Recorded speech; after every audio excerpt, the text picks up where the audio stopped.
time and temperature. Brought to you by your local Honda dealer. More clouds are on the way for Friday, along with higher humidity, which will help with the fire danger concerns. Then as we go into the weekend, we'll have some chances of rain and storms, with temperatures staying very warm as we head into April.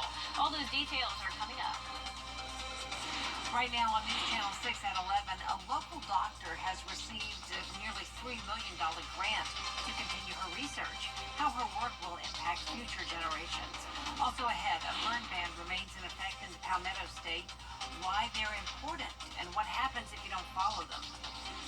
And 6 months after Hurricane Helene hit the CSRA, local organizations gathering to discuss the damage the storm left behind and the resources available to people impacted. As your News at 11 starts now. Live from Television Park, this is WJBF News Channel 6 at 11.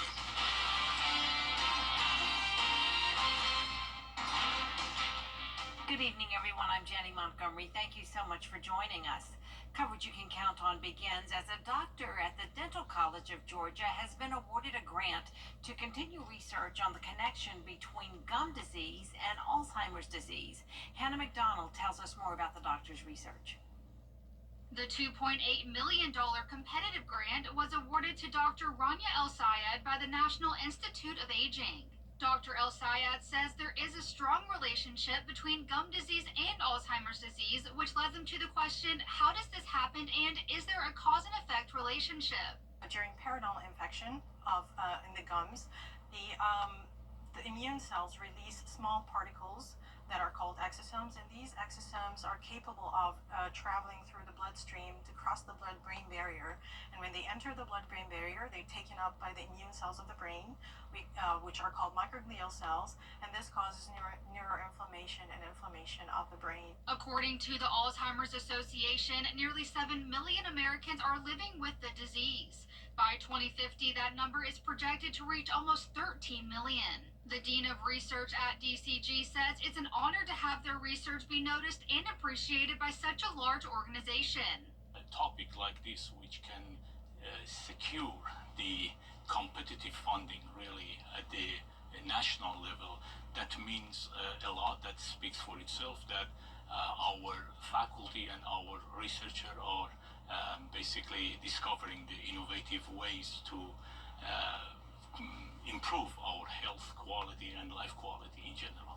Over the course of her research, Dr. El-Sayed says the most fascinating thing she learned was how interconnected the brain and mouth truly are. She tells me Alzheimer's is such a devastating disease and hopes their findings will impact people in the future. We are still working on it. We have very promising data from human data, mice data, and that we are still working on it. There's a lot more to answer, and I'm very optimistic we are going to find something by the end of the research period. Dr. El-Sayed's team has been researching this correlation for the past 3.5 years, and this grant will allow them to continue their research for the next 5 years. In Augusta, Hannah McDonald, WJBF News Channel 6. Time now for a quick first look at the weather with Chief Meteorologist Jenna Petracci. Well, it was a beautiful day. Lots of sunshine on this Thursday with warm temperatures once again. Here's a live look in on our Terry Lambert Hyundai Skyview cam now outside the station. We have nice clear skies for now, but more clouds are on the way. This morning we had clear skies, so our temperatures fell down all the way to 40. And then this afternoon we tied our average right at 74, so can't complain. Just a beautiful day we had. Around the CSRA, we're now down to around 50 in some spots like Augusta. Other places still in those upper 50s. Evans at 57, 58 in Millen, Lewisville 56, 57 in Wrightsville, and 59 still in Waynesboro. Winds are coming in light from the southeast, only up to 5 miles per hour in Millen, 6 in Swainsboro. Overall, the winds are pretty light, which is helping with those fire danger concerns, and we will have some higher humidity as the clouds move in tomorrow, so that'll also help out. You can see there's definitely some cloud cover out to the west of us, and by tomorrow morning it will be partly cloudy with those temperatures going down into the middle 40s. Looking ahead, you can see it'll be a very warm day tomorrow, all the way up to 83 nearly 10 degrees warmer than today. And then on Saturday, 82 and mostly cloudy, but a nice dry start to the weekend for any outdoor plans. And then on Sunday, a 60% chance of rain and storms, followed by a threat of some strong to severe storms on Monday. I'll have the latest view of your futurecast coming up shortly, but back to you, Jenny. All right, thank you. Augusta leaders making plans to bring storm debris pickup to an end. Debris piles remain across Augusta even as the city will pause pickup this weekend until after the tournament. The city's finishing the second and final pass for residents, but there's been discussion of whether one more is needed. City leaders saying there needs to be clear strategy for ending debris removal. There's some that are saying, oh, well, there's going to be a third pass. Then some that might be saying, no, this is it. That's where we need to be consistent. We need to be on that same page and say, look, this is it. This is going to be it. This will be fine. Some residents in the hardest hit areas still have storm debris piles in front of their homes. They say Augusta should continue pickups until the job is finished. In Columbia County, leaders say they completed the final pass for storm debris cleanup. In a Facebook post, County Manager Scott Johnson said they completed this by the 120-day mark, which means FEMA would reimburse 75% of the cost, while Governor Kemp would cover the other 25%. Over the course of these past 180 days, the county says they picked up 4 million cubic yards of storm debris. 6 months ago today, the Garden City experienced that tragic hurricane and the impact from it. And this afternoon, several of those people impacted took part in an Augusta Strong town hall. Bria Smith spoke with them to hear their concerns in the storm's aftermath. It was like a dream. But not the kind of dream you hope for. It was the kind you'd want to wake up from. Like, what do we do next? And then our grandson came through there climbing over trees and bricks and mud and everything else to help us out. We had to crawl out of the house. It's stories like Rebecca Jenkins and several others throughout the CSRA that gave people a chance to share how the hurricane impacted them at the Augusta Strong Town Hall. Our town hall, Remember Me, Augusta Strong, is affording each and every citizen of Augusta or this region to voice their concerns to the constituents as the people are making decisions about the emergency funding or about the FEMA funding, the funding that's available for us and to us. Charlotte Garnes is one of the event leaders and the executive director of the nonprofit Reinforce. Instead of people making decisions for us, why not be in the room for yourself as a community, as someone who's been impacted by the storm, to share what your needs are and how their voice in DC and in Atlanta can be heard. People are spending money out of our pockets to survive. Her goal is to help make resources easily available to those who need them, like Ms. Jenkins and her family. We were blessed to get our place at the Hyatt Hotel. And we had a kitchen, a little small kitchenette. It was a stove, so we were able to cook. The CBDG grant is going on, is available, and we'll also have the accessibility for a survey because we do want to hear from you all. On April 8th, another meeting will be held to discuss similar topics. And for more information on applications or how to contact Reinforce, just visit our website, WJBF.com. A statewide burn ban is still in effect in South Carolina. South Carolina issued 2 separate bans in March, something the State Forestry Commission says is rare. The second one went into effect March 21st. They say it's imperative that people comply with the ban, plus there are consequences for those who don't. But you can be cited and even jailed for violating a burn ban. And if the fire were to get out of control as quickly as it absolutely can right now, and you damage other people's property, harm someone else, or forbid someone else loses their life, you also have to deal with the penalties that are the results of that, including civil penalty. Fire officials say the burn ban will remain in effect until winds die down and the state gets enough rain to lower fire risks. Project is underway in North Augusta. We'll take you to the groundbreaking at the Hive after the forecast. Well, finally see some beneficial rain this weekend starting on Sunday, but unfortunately the rain on Monday comes with a chance of severe weather. I'll have all the details when we return. All right, so let's...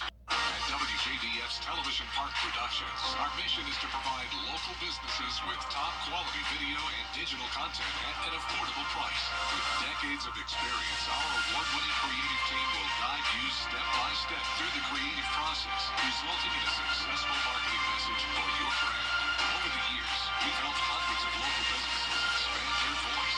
Visit WJBF.com/creative to find out how we can do the same for you. The Live Viper 6 Skyview Network, sponsored by Terry Lambert Hyundai. Now, your most accurate forecast with WJBF Live Viper 6. Welcome back and happy almost Friday to you. Here's a look at our Terry Lambert Hyundai Skyview cam now from SRP Park. It's mostly clear out there still with the temperature at 50 degrees, dew point around 40, and visibility is looking good. No rain in sight tonight. We're just going to see some clouds moving in. Temperatures are anywhere from the low to upper 50s, and then overall tonight will fall down into the mid 40s. But our satellite and radar is showing some of the clouds streaming in from the west as high pressure moves out to sea. And out to the west of us, we also have a lot of rain, and that's impacting southeast Texas with low pressure down in Mexico. This is going to bring flooding rain over the next couple of days for them, but for us, we remain dry tomorrow. We will see some beneficial increase in humidity, though, and that'll help to prevent the fires from spreading as easily, especially because the winds will be lighter as well.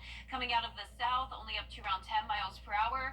So notice the dew points are rising all the way into the middle 50s, and then we see dew points into the upper 60s by Monday, so plenty of moisture moving in to help with that fire threat. But unfortunately, that also comes with the chance of some heavy rain and storms, especially on Monday. That's when we have an 80% chance of rain and storms and a 15% probability now from the Storm Prediction Center for that final day of March. And that means that we could see some severe weather across the area. Still too early to pinpoint the exact impacts here, but what we know so far is that overall the fuel that we need for thunderstorm development is looking pretty low in our area. Higher fuel down to our south and west, so that's always good news, but still something we're going to be watching very closely, and just go ahead and prepare for the potential of some of that severe weather on Monday. But Saturday is great for any outdoor plans. It will be mostly cloudy with a southeast breeze, but all the rain will still be to the west of us at that point.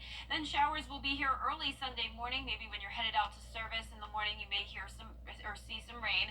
Then as we go throughout the day, scattered showers and a few storms on and off. Expecting any storms to form on Sunday to be pretty weak at this time, but this is the area that we have to watch. This is a cold front that will be approaching us early Monday afternoon.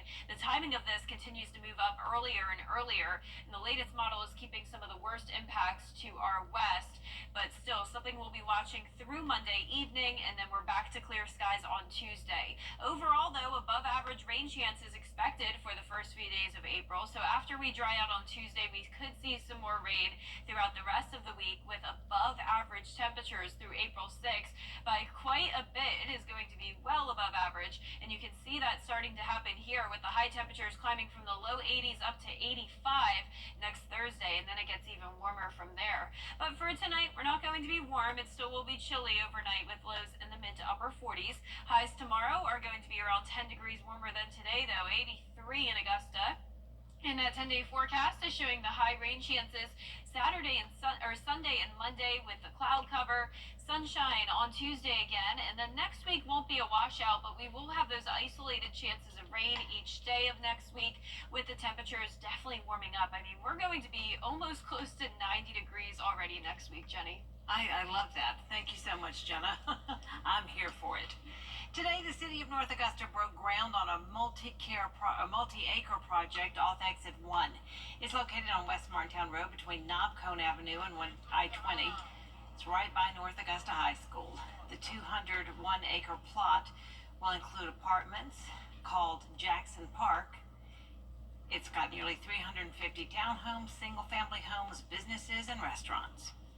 Really, there's nothing out here. If you really look, I mean, just if you pull up a map, there's nothing within 3 miles of this development. We expect hopefully to have, some sort of grocery component, some soft goods, restaurants, hospitality, possibly even some places that people work. I mean, we really feel like this is going to be a true work, live, play environment. The name Hive comes from things happening around the community. Still ahead, organizations that provide legal aid to migrant children have filed a lawsuit against the U.S. Department of Health and Human Services. We'll have those details after the break. First, though, the winning numbers in tonight's South Carolina Lottery Pick 3, 732, and the Pick 4 winning numbers tonight, 1089. That Fireball, 9. We'll be right back. It's Truck Month with the Ford crew. Attention, please. The final days of Truck Month have arrived. Morgan, light it up. On it! Okay, everyone, time is running out for our best deals on Ranger and Maverick, and America's best-selling trucks for 48 years, Ford F-Series. Now get 2.9% for 72 months plus $77.50 total savings plus no payments for 90 days, or get $11,250 total savings on select F-150s. Try the Bojangler and new Bojangler Deluxe at Bojangles today. It's bow time. Years ago, I lost my father. The South Carolina Gamecocks in the Sweet 16, as well as a pair of former local stars. Gabriel has sports after the break. 5-dollar markdown days at Evans Kia in Evans, Georgia. EvansKia.com. He's Mayberry Sheriff without a gal. Hello, John. Will Andy go a courting with Bachelorette number 1? She's a real nice lady, Pa. Number 2? Oh, that girl can do everything. Or number 3? I'm getting goosebumps just thinking about it. Play along in the game of love Just think, one of them might be the next Mrs. Andy Taylor. on the Andy Griffith Show. Weeknights starting at 8 on MeTV. WJBF 6.2. Hi, I'm Mary Morrison with this week's community calendar. Make plans now to attend the annual Spring Fest in Grovetown. It's at Liberty Park on Saturday, April 5th. Fun kicks off at 11 a.m. Enjoy food and craft vendors, a DJ, photos with the Easter Bunny, and egg hunts. Be sure and bring along your Easter basket. Add your events, log on to WJBF.com, keyword community calendar. The CSRA. It's full of interesting people, fascinating stories, and plenty of stunning sights to see. Join Brendan Dawson as he hits the road, experiencing the fun adventures and wonderful people of the place we call home. These are your towns, your stories, and we assure you it's worth the drive. No matter the mode of transportation, come along for the ride. Your hometown road trip. Wednesdays at 12:30 on WJBF News Channel 6. Black excellence. Its importance goes beyond just a single month each year. That's why News Channel 6 proudly presents Celebrating Black Excellence 365. Each month will highlight an individual or organization who inspires their community and improves the lives of people around them. If you know a deserving recipient, visit WJBF.com and fill out the nomination form. Celebrating Black Excellence 365. Only on News Channel 6. Weather headlines on News Channel 6, brought to you by Hickson Roofing. The Harlem Globetrotters are coming to USC Aiken on April 1st. Get your tickets now. Now, WJBF sports coverage you can count on. Well, it's death, taxes, and a Dawn Staley coach South Carolina Gamecock squad invading the Sweet 16. Yes, once again, they're there. The Gamecocks are in Birmingham, Alabama, getting set to face 4-seed Maryland on Friday night. Dawn Staley's bunch playing and practicing with a bit of a chip on their shoulders. We talked about it in the 6 p.m. broadcast, maybe feeling like the country is sleeping on the defending champs a bit due to a couple of close games in the SEC play. Maybe some still thinking about that shellacking UConn put on them late in the regular season. But if such overlooking is happening, it may actually be a boon to the Gamecocks' psyche as their toughest tournament test looms. I just want to win. I'm doing anything I can for my team. Anything they need me to do, that's what I'm here to do for them. I just want to win. That's it, honestly. I just want to win so bad. You know, this is why you come to college, is playing in March. And I'm just really excited for our freshmen to experience this. You know, our team is very experienced, and we know what it takes to get to the big thing. And we just got to take one game at a time and remind ourselves that each team is going to bring their best out every game, and we got to bring our best out. Now, speaking of Sweet 16 basketball, there was a bit of a CSRA basketball reunion Thursday night when second-seeded Alabama tangled with 6-seed BYU in the men's Sweet 16 at the Prudential Center in Newark, New Jersey. Now, remember the name Darion Reed? Well, if you're from Grovetown, you probably do. The former Grovetown state champ has averaged about 15 minutes a game as a freshman at Bama, and he's also tallying 6.3 points and 3 boards per game for the Crimson Tide, who comes in as number 2 seed. Now, meanwhile, Augusta native Elijah Crawford suited up for the Cougars, but the Tide rolls in this one. I don't know if you can say roll Tide if it's not football, but it was 113-88, and now they're headed to the Elite Eight. Now, the More Than Golf Invitational gets started in Old Barnwell Friday morning at 8:30 a.m. The Annika Foundation puts on the tournament, which is a nonprofit organization founded by World Golf Hall of Famer Annika Sorenstam. Now, the Invitational is a 54-hole course with 12 colleges from across the country in the field, including the Augusta Jaguars. Wednesday afternoon, AU golfers took some practice swings to prepare for the upcoming Invitational off the course. The College Am on Thursday and the Executive Women's Clinic on Friday will develop these young women to enhance their careers and personal lives. We also get to meet a lot of company executives, have dinner with them, and just kind of spread our names around and find interests that or companies that we might be interested in, after golf, just setting ourselves up for not only are we playing in a great tournament, but also looking ahead for the future. And again, the first round of the Invitational kicks off Friday morning at 8:30 a.m. and runs through Sunday. All right, baseball fans, all together now, let's say it. It's opening day. That's right. Major League Baseball is back today, which means Atlanta Braves are back as well. In action Thursday on the West Coast, starting a 4-game road stand against the San Diego Padres to kick off the 2025 campaign. First pitch for Thursday's action was at 3 p.m., and following 4 consecutive games against the Padres, Atlanta will stay out in Cali for a 3-game stint against the Los Angeles Dodgers before coming back to Georgia for an April 4th home opener with the Florida Marlins. Now, as for Thursday's opener, the Braves fell 7-4, but they'll be back in action Friday at 9:40 p.m., and we'll talk more Braves baseball, including a local angle during our Sports 6 Saturday show this Saturday at 9:30 a.m. That's it for sports. We'll be back after this. Volkswagen Deal Days have arrived.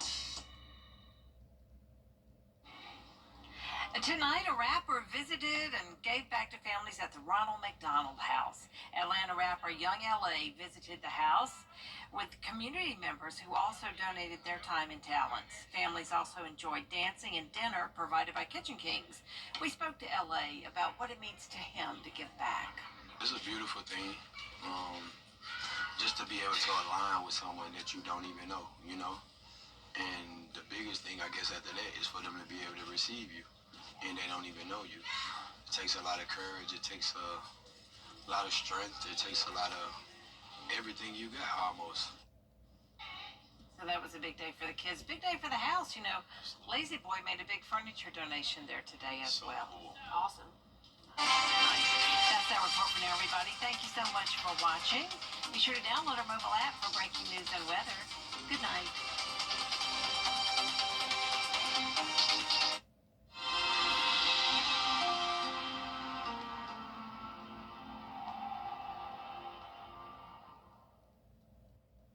March 26th and 29th at Lionel Smith Limited. Party like this can't last forever. Rooms to Go anniversary sale ends Monday. Hurry in for the latest styles, the lowest prices, and endless decorating possibilities. Living room remix? Do it. Bedroom refresh? Why not? Dining room upgrade? Yes, please. Whether you go online or in store, shop